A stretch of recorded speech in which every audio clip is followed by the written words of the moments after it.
এটা হলো মোটো H60 fusion. তো H50 ফিউশনের সাকসেস মোটো H60 ফিউশন এই ফোনটিতে গতবারের তুলনায় বেশ কিছু ইমপ্রুভমেন্ট পাচ্ছেন। এখানে 5500 mAh এর একটি বিগ ব্যাটারি পাচ্ছেন, কোয়াড কার্ভ ডিসপ্লে পাচ্ছেন। এবারে আপনারা 8256 GB বেস ভেরিয়েন্টটি পাচ্ছেন, তবে প্রাইস গতবারের মতনই রয়েছে।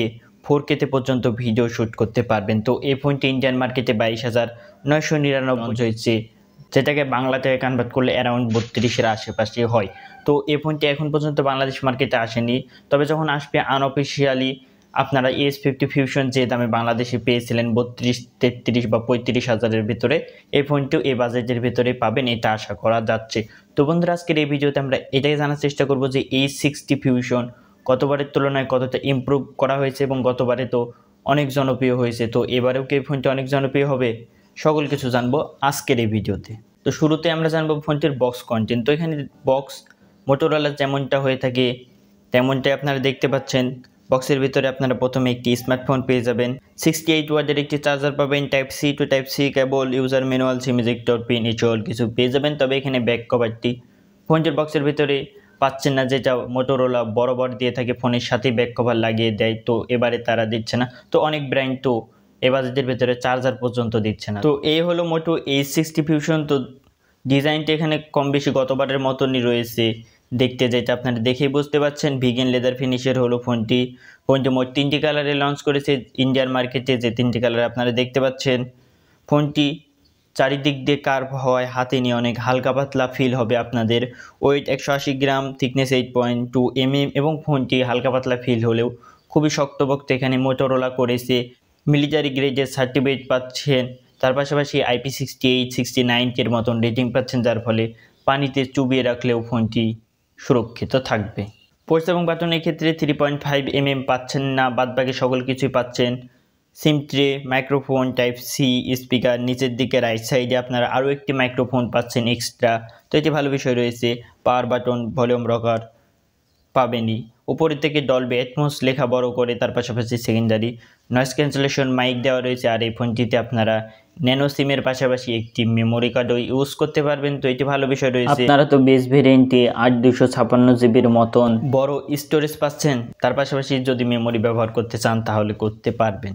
ফ্রন্ট সাইডে এখানে চলে এলে ডিসপ্লেতে আপনারা এখানে ইউনিক কিছু দেখতে পাবেন। আপনারা রেগুলার যেরকম কোয়াড কার্ভ ডিসপ্লে দেখতে পান হালকা করে কার্ভ, এটি আসলে তেমন না, এটি একটু বেশি কার্ভ, কোয়াড কার্ভের মতনই চারিদিক দিয়ে কার্ভ রয়েছে। এখানে সাইডেরগুলো অ্যারাউন্ড 45 ডিগ্রির মতন কার্ভ, এবং ওপর নিচের কার্ভ এখানে 30 ডিগ্রির মতন, যেটা আপনারা ভিডিওতে দেখে বুঝতে পারছেন। চিন বেজেল তারা খুবই এখানে ন্যানো রেখেছে। ডিসপ্লে স্পেসিফিকেশন বলতে গেলে এখানে 1.5K plus POLED super HD display পাচ্ছেন, যার সাইজ হলো 6.7 ইঞ্চ, 120 হার্জ রিফ্রেশ রেট পাচ্ছেন ডিসপ্লেতে। HDR10+10 বিট হলো এটি display. 4500 nits pick brightness, 1500 nits HBM brightness, Corning gorilla glass 7 আইয়ের প্রোটেকশন পাচ্ছেন, যেটাও আসলে ভালো। তো ডিসপ্লে ওভারঅল এখানে আমরা দুর্দান্ত বলতেই পারি।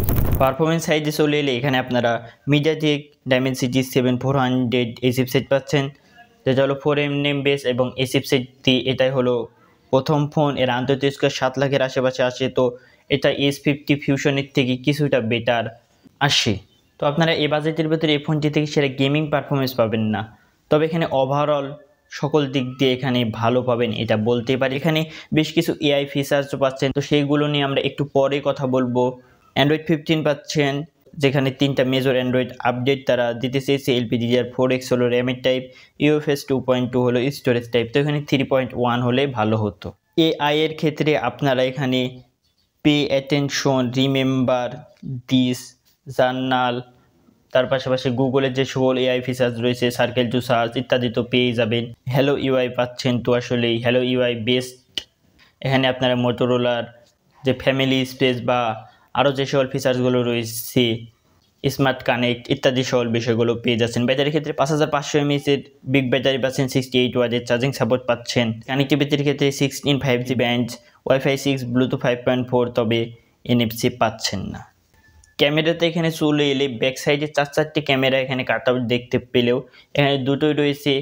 ক্যামেরা সেন্সর 50 মেগাপিক্সেলের মেইন ক্যামেরা, ওয়াইস পাচ্ছেন 13 মেগাপিক্সেল আলট্রা ওয়াইড ক্যামেরা, একটি ফ্ল্যাশ লাইট পাচ্ছেন, তার পাশাপাশি একটি 3-in-1 লাইট সেন্সর পাচ্ছেন। এটি কাজে লাগবে যখন আপনারা পিকচার ক্লিক করবেন। তো এটি আসলে আপনার চারিপাশের পরিবেশ দেখে আসলে সে ছবিটি প্রসেসিং করে একটি ভালো রেজাল্ট আপনাদেরকে দেওয়ার চেষ্টা করবে। তো এটি ভালো বিষয় রয়েছে। 32 মেগাপিক্সেলের সেলফি পাচ্ছেন, 4K 30 fps সর্বোচ্চ শ্যুট করতে পারবেন। আর ফোনটি থেকে তোলা ছবিগুলো এখানে আমার কাছে ভালো লেগেছে। তো আপনারা স্ক্রিনে দেখে বুঝতে পারছেন কেমন ধরনের কোয়ালিটির এখানে ছবি আপনারা পাবেন। তো এখানে সর্বশেষ কনক্লুশনে চলে এলে মোটো H50 ভিশনের থেকে এবারে অনেক জায়গায় ইমপ্রুভমেন্ট করা হয়েছে, যেমন ব্যাটারি পারফরমেন্স, ডিসপ্লে, প্রায় সকল দিক দিয়ে এখানে আপনারা ইমপ্রুভমেন্ট দেখতে পাবেন। তো আপনার কি মতামত H60 ভিশন সম্পর্কে অবশ্যই কমেন্ট করে জানাবেন। এবং বন্ধুরা, এরকম ভিডিও দেখতে সবার আগে অবশ্যই সাবস্ক্রাইব করে আমাদের পাশে থাকবেন। ভিডিওটি ভালো লাগলে লাইক করতে ভুলবেন না। দেখার জন্য কোনো ভিডিওতে। ভালো থাকবেন, সুস্থ থাকবেন, আল্লাহ হাফিজ।